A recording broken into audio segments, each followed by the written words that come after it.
Om Satchidananda Rupaya Vishwotpatyadi Hetave Tapatraya Vinashaya Shri Krishnaya Vayam Numaha.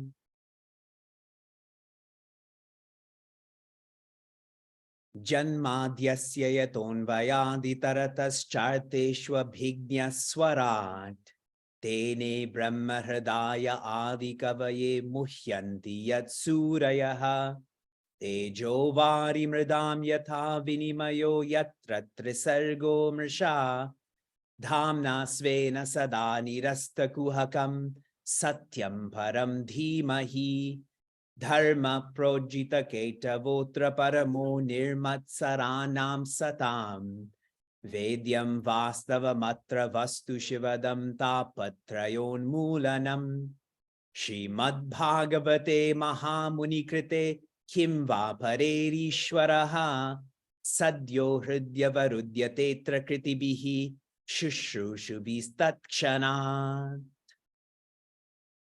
Hari Om and greetings from Pittsburgh. For many of you, what I just chanted may be unfamiliar. I just chanted the first two verses of Srimad Bhagavatam. There are 18,000 verses. The first verse in summary shares that the purpose of our life is to contemplate, is to change into satya, existence, truth, nobility. The second verse shares with us how we can align what we do to this purpose, and that is to follow dharma. Just like in the Veda we know about is more than 100,000 mantras, yet there's only two subjects. The earlier subject is dharma, and the later subject is Brahma. Bhagavata is not different. Today, we are going to complete one of the largest, most potent Gitas in Srimad Bhagavatam, and that is Uddhava Gita. I'm taking you to the end of Uddhava Gita. This is the last verse of Uddhava Gita. After this, everything is about Bhagavan Krishna leaving our world in a physical way. Listen carefully. Feel that you are Rishi Uddhava. I'll read this in English. In order to rid devotees of the fear of death and old age, the great being Krishna, from whom the Veda originated, has herein gathered from the extensive garden of Vedic thought this concentrated honey of knowledge and realization of the Supreme. Just as he collected the Amrita from the oceans for being distributed amongst the Devas, so has he placed this teaching before all, devotees for their benefit. I salute that Supreme Person, Krishna, the greatest of all beings. Rishi Shuka. Shuka means the one who's enlightened, is sharing that the entire Veda, the essence of that, the entire churning of the Milky Ocean, the essence of that, is all in Uddhava Gita. The fact that you are hearing or listening to Uddhava Gita right now, the fact that I'm speaking out Uddhava Gita is indicative that everyone here feels that there's more to life than what they're doing. than who they are. If you didn't feel that, you wouldn't be here right now. Now, this feeling is nurtured by knowledge, by knowing. It's like, I feel like I should be healthier. And if I know how to be healthier, then what happens? I feel healthier. I know what to eat, what not to eat, and so on. So it is important to feel that there's more to life than what you're doing, than who you are, but then that has to be supported with knowledge, like Uddhava Gita. And the fulfillment of this is you will feel infinitely more than anything you've ever felt in your life. You will feel Bhagavan Krishna. Just like Prince Arjuna, just like Rishi Uddhava, our name will be in that sequence also.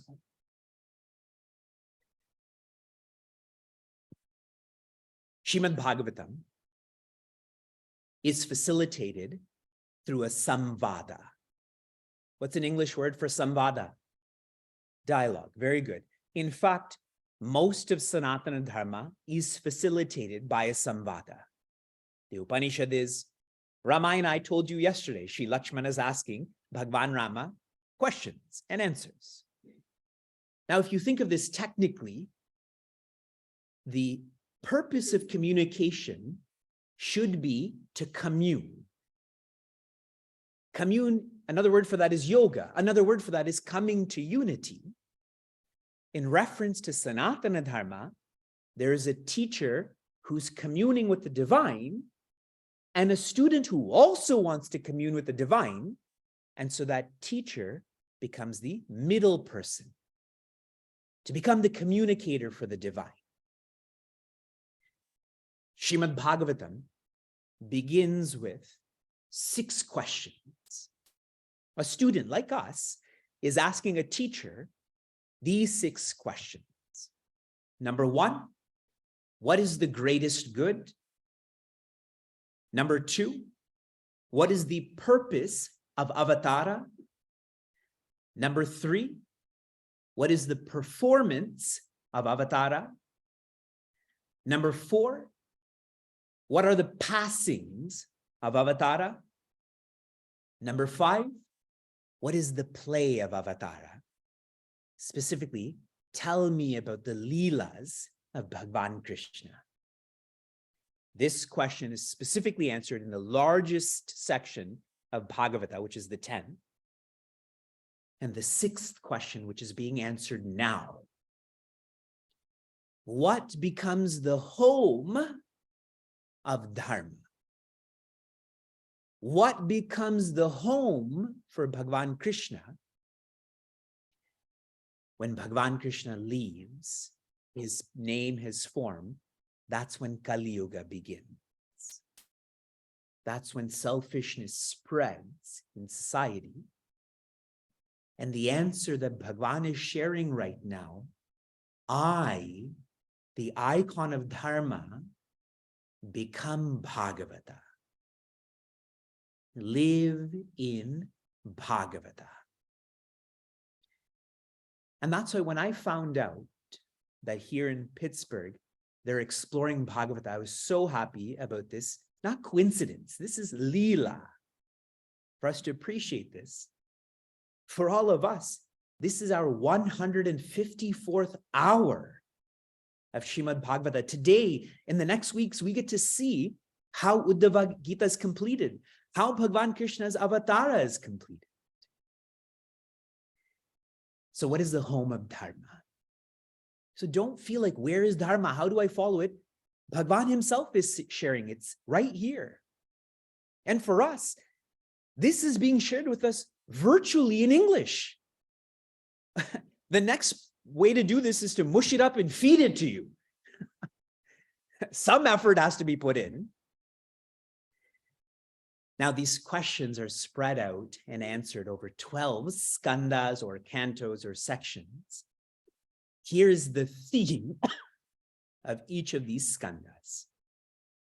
Skandha 0, there's a prelude, a mahima of Bhagavata is glorification. Skanda 2, qualification. 3, I'm sorry, I'm saying this incorrectly. Skanda 0 is glorification. Skanda 1 is qualification. Skanda 2 is application. Skanda 3, creation. Skanda 4, diversification. Skanda 5, position. Skanda 6, protection. Skanda 7, inclination. Skanda 8, intensification. Skanda 9, disidentification. Skanda 10, absorption. To be absorbed in Bhagavan Krishna, not like the asuras or suras, but like the gopis. And now Skanda 11, liberation. Skanda 12, just for your references, consumption. We're all of us. If we're not liberated, what happens to us? We're consumed. And that's why I tell everyone, get liberated and get out. or this is being foretold. In the 11th skanda, in chapter 6, the devas, like Bhagavan Brahma, etc., share with Bhagavan Krishna, your reason for being an avatara is now complete. You have defeated Kamsa, etc., so come back. Everybody wants Bhagavan Krishna to be with them. So the devas are sharing, we miss you. Come back. And Bhagavan is super independent. He says, sure. If the gopis want me, I'll come. If the devas want me, I'll come. The implication is if you want him, he'll come. So now Rishi Uddhava senses that Bhagavan Krishna is going. So he rushes to where Bhagavan Krishna is and shares, I want to come. Like a child, right? I'm going to work. I want to come too, but I don't want to go to work. I still want to come. So Rishi Uddhava shares this. And so in the 7th chapter, this is when Uddhava Gita begins. We are now in the 29th chapter. And Bhagavan Krishna's instruction, his advice to Rishi Uddhava, the only way you can come with me is through oneness or Advaita. Hence, I shared liberation, knowledge, correct? I've been hammering into this. Bhagavan teaches him oneness, Advaita. Now, I'm going to make this relatively practical because so many people here are caregivers. How many of you are grandparents by a show of hands? How many of you are parents by a show of hands? Okay, so a lot of caregiving happening. I teach a lot of high school students. And I remember being in high school, I run by my high school regularly. And I had a really wonderful time in high school. I found part of myself in high school. As I interact with high school students now, I feel like it's an unenviable place to be, a position to be. Why? High school students have more choice than ever. Do I have to explain that, or you agree with me? You agree, you know this. With more choice comes more comparison. If you gave me a phone, there's nothing to compare it against.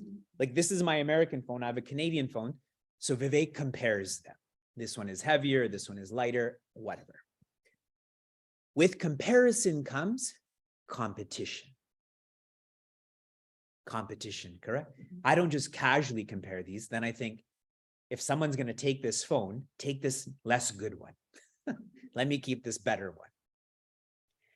And the more competition there is, the more conflict there is. What's another definition of Kali? Conflict, quarreling. See how it's manifesting? Through more choice. And that's why Bhagavan Krishna is teaching less choice. He's teaching oneness or Advaita.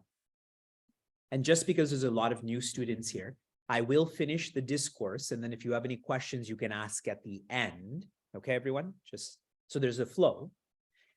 Now, referencing caregivers specifically, a dangerous way to give care, especially to those who can't think for themselves, is to give them choices. I find a lot of parents of younger children give them so many choices when it comes to eating, when it comes to entertainment, when it comes to their clothing, and they don't realize with this seed, the tree is going to look like conflict. That really is what happens in Dvaita. So Bhagavan is teaching Advaita. Zooming in more, because a lot of you have studied this in general. I'm trying to give you more details. In the 23rd chapter, Bhagavan Krishna teaches the dangers of lobha. What is the English word for lobha? Greed. With greed, 15 other vices, diseases manifest. So Bhagavan teaches, be careful about greed. There's a lot more damage that can come with that. Just like I stated, with too many choices, there's a lot more damage that comes with that. In the 24th chapter, Bhagavan teaches about the gunas. What is all of this? Gunas. And it's so clear, we just need more knowledge about this. Our bodies are of the tamasic nature. Our bodies always want to be horizontal. See, like when I started, many of you were sitting like this, but slowly, I'm going to teach like this too. Our breath is rajasic. Yesterday, when we were playing Capture the Flag and everyone was running around, we were activated. Our bodies were hot, our heads were hot. Our minds are sattvic. If you think about where you live right now, you don't live at the physical level. You live in a much more powerful level, which is the mind. So really understand gunas, that all of this is a game of gunas. In the 25th chapter, if there's gunas, what is the foundation of the gunas? Maya.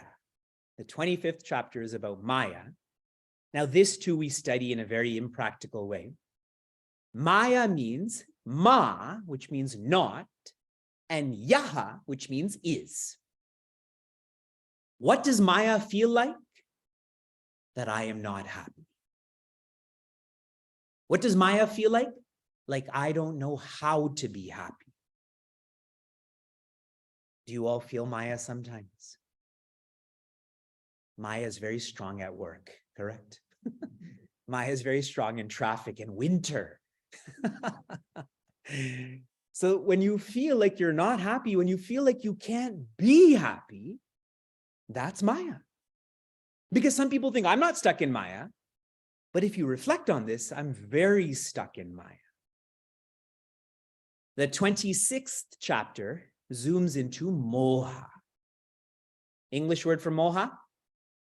Delusion, confusion. In this case of this chapter, it's lust.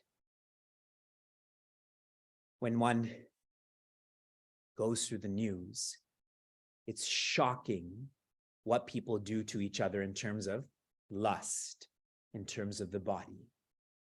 It's shocking. Like there's no need to watch movies, just read the news. And that's coming from, I'm confused about my own body, so I start to be attracted to yours, I start to be lusty towards yours, and I just keep on becoming more animalistic. Bhagavata teaches that. How not to be like that. This is called Aila Gita. Now the 27th chapter is one of my favorites. In the 27th chapter, Bhagavan Krishna teaches about Kriya Yoga which means how to offer puja. And he goes into every detail about where you should offer puja, what you should offer puja with. But he finally says, I don't care about the where or the what. I care about the why or the how. He cares about the bhava. Bhava means feeling. Our older son, Vyasa, is in a hip-hop class. And after school, he's tired and he doesn't want to go, but I keep encouraging him. I don't really care about the dancing or the hip-hop, but I just want him to develop stiramatihi, which means steadiness. If you're enrolled in this, finish it. If you have this on your plate, finish it. So one day I had worked really hard to get him there, and like he could just tell that I'm so tired physically and mentally. And so he goes in the class, but then he comes out and just gave me a hug around my neck. And then went into the class. See that bhava, correct? To me, that's what, and for you also, that's what bhava is. It doesn't matter that he didn't say thank you. It doesn't matter that he doesn't acknowledge what I'm trying to help him with. That hug is that bhava. Bhagavan emphasizes, Shraddha, please be clear about this. Bhakti is not a karma. It is not an action. It is a bhava. It is a attitude. I've shared with all of you so many times, meaningful relationships are not physical. There's many students here that I only see once every 2 months, once every 6 months, but our relationship never changes even though time is changing because it's a meaningful relationship. It's not at the physical level. It's a bhava, correct? Now the 28th chapter. The 28th chapter I had shared with all of you is the last teaching. And the general title of this chapter is Jnana Yoga. In this chapter, some of the insights are, Bhagavan shares that we have this inclination or vasana for being extrovert. If you can remember when you were younger, and it's hard, but the last time you interacted with a 2 or 3-year-old, when they're hungry, what comes out of their mouth? Like our son is 3 years old, our younger one, and he won't say I'm hungry, he'll say Shuka is hungry. You see, for him, he doesn't register his name and his form so strongly. He still refers to himself in the third person sometimes. But with an extrovert, they get so consumed by this is my name and this is my body. So how that feels for us, your whole life, you have only experienced this sense of I. In Sanskrit, it's called ahamtaya. But then what happens after that? I am. I am a boy. I am this name. I am this profession. I am unhappy. See, the M comes in, the AM. The more M you are, the more extrovert you are. And Bhagavan Krishna sharing, that M keeps changing. Why do you think that's who you are? Go back to the I. For those in our silence retreat, this is what we practice. A couple of more insights before we get into the last chapter. There is a really beautiful verse, which I'll put in English for all of you. Just as the sun, when it rises, only removes the obstacle to vision from the eye and does not create anything to be seen. So think about that. When the sun rises, does it create anything? What does the sun actually do? Removes darkness. It doesn't create trees. It does factually, but you get my point. It doesn't create that tree afresh. So the perfect spiritual intuition relating to me, that is Bhagavan Krishna or I, only removes the ignorance from the aspirant's understanding, whereupon the Atman shines as it always has been shining, When you come to know you are happiness. You cannot create happiness. You're already happiness, you just don't know it. You have to know it to benefit by it, correct? I gave an example recently. Imagine a rich relative stays at your home and leaves an envelope on your desk for $10,000. You go into that room to change the sheets and you think that envelope is empty. You don't know there's a check in there, so you can't benefit by it. But if they text you and say, I hope you checked out that envelope, all of a sudden you know it, so you give it to me. You see my point? You benefit by it. That you didn't create that. All you needed to do was know it. And so here's a final practice for everyone. The ego separates. We studied this in Sri Rama Gita also. What does Maya do? It separates. The way to fight the ego is observe rather than separate. When I see you, my instinct is to feel that we're separate. A way to fight this is I should just watch more, observe more. That actually sucks out the oxygen from the ego. It starts to die away. The more you separate, the more ego. The less you separate, the more oneness there is. Good review so far. You've just been with me for 30 minutes and I've taken you through 154 hours of review. And now, chapter 29 on Uddhava, Gita's completion.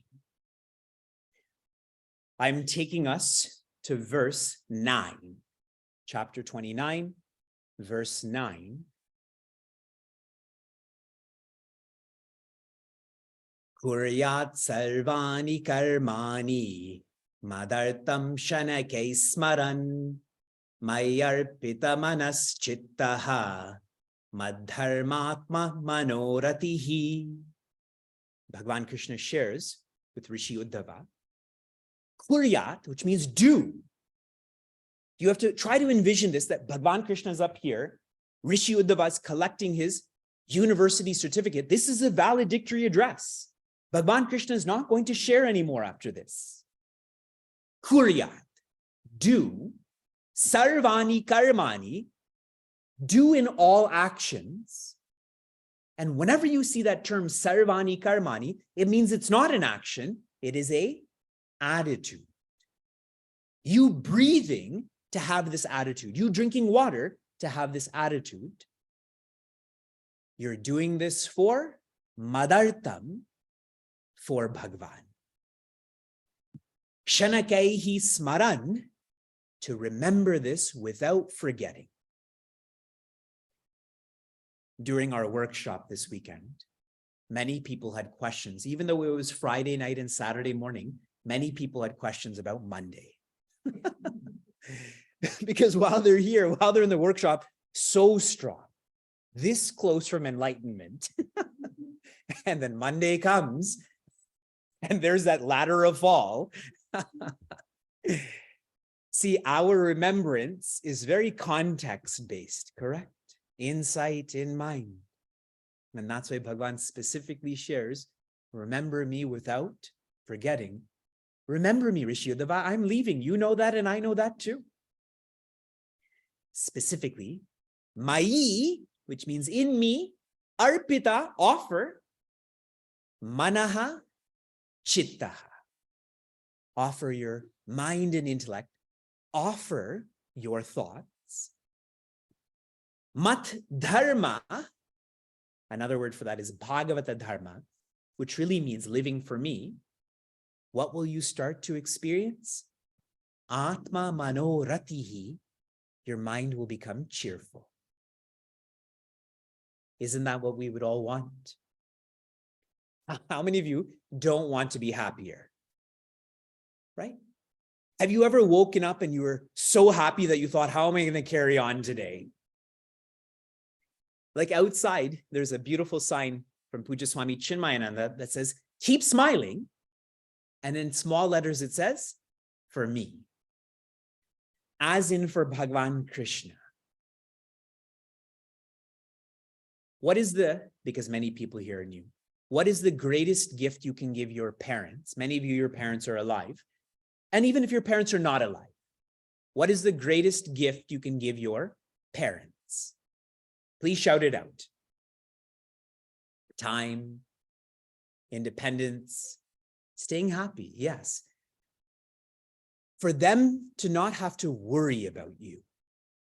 That is the greatest gift, for them not to have to worry about you. Yes? Like when we're at home, our home in Niagara, I worry about our kids less because they've already broken what was not broken. When they come to your home, there's so many things that are not broken that can be broken. And so far, our relationship is good. I don't know what will happen if more things break. So for them not to have to worry about us. So this is a lovely message. Okay, let me elaborate a little bit. Rishi Uddhava shares with Bhagavan Krishna that you are the goat. What does GOAT stand for? The greatest of all time. But he specifies you're the greatest of all time when it comes to loving. That you love all. It is awesome to be the GOAT in basketball or investing in stocks. But really what affects us the most is to be with the GOAT when it comes to loving. So he shares this, and he shares when someone knows how much you love them, how can they not serve you back? See, though we're studying bhakti, to me, this is very logical. If you know how much someone loves you, you can't help but love them back. But we don't know how much Bhagavan loves us. He shares, Bhagavan Krishna now shares, who a pandit is. I was recently at a forum and I was speaking, and there was 2 panditjis there also. And one of the panditjis I felt was maybe defensive about who he is or what he does. So even though we were speaking about a separate subject, he started to go on into who a pandit is. And he was sharing this and that. Here's what Bhagavan Krishna shares, who a pandit is. He says, Pandito mataha madbhavena, which means, according to my mind, a pandit is one who feels equality with all beings. Who is a pandit? One who feels that all beings, whether they're rich or poor, whether they're humans, animals, plants, stones, she feels the same way about them. High standard, no? But this is the path. I'll read a really beautiful verse in English. I was speaking to a seeker recently about jealousy. How many of you feel that jealousy lives in your personality? By show of hands. It's a hard vice to be honest about, correct? Jealousy is like a match. When you light a match, first it burns itself, then it burns whatever it's burning. If I'm jealous of you, first I burn, and then I radiate it towards you. I speak impolitely to you. I'm rude to you, correct? If one feels all I'm doing is for Bhagavan, one starts to feel all are Bhagavan, here is your utility. In those who constantly seek to find my presence in all human beings, there will no longer be any competitiveness with equals. How many of you have a sibling? Were you competitive with your sibling? Are you competitive with your sibling? If you are, many of you are lying right now. If you are, here's the way out. You don't have to go to a therapist, study Bhagavatam. Jealousy towards superiors, those who have their hands up for jealousy about people who we believe better than us, this is your solution. Contempt for those who are inferior. I find with those who look after aging parents, sometimes contempt or resentment starts to grow. How come you can't walk this fast? How come I have to make food for you? And so on. And this is really awesome. And too much self-consciousness with regard to oneself. Here at our Pittsburgh ashram, they're still developing the ashram. So in the girls' bathroom, there's no mirrors. And some of the seekers who had come said it's awesome that there's no mirrors there. Correct?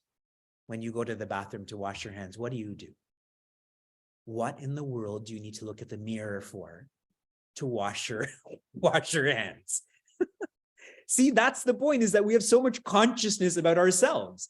I told the president here, don't put up the mirrors.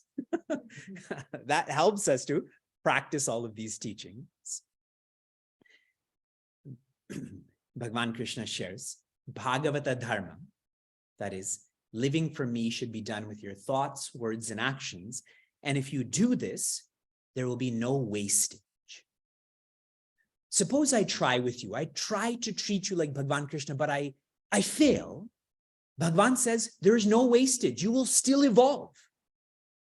But he warns us that if you live your life for a result, you have to do everything perfectly to get that result. But we never do anything perfectly, so no result ever satisfies us. So change why you're doing what you're doing. And so much to share here. Okay, here's a beautiful line. Esha buddhi matam buddhihi manisha cha manishinam.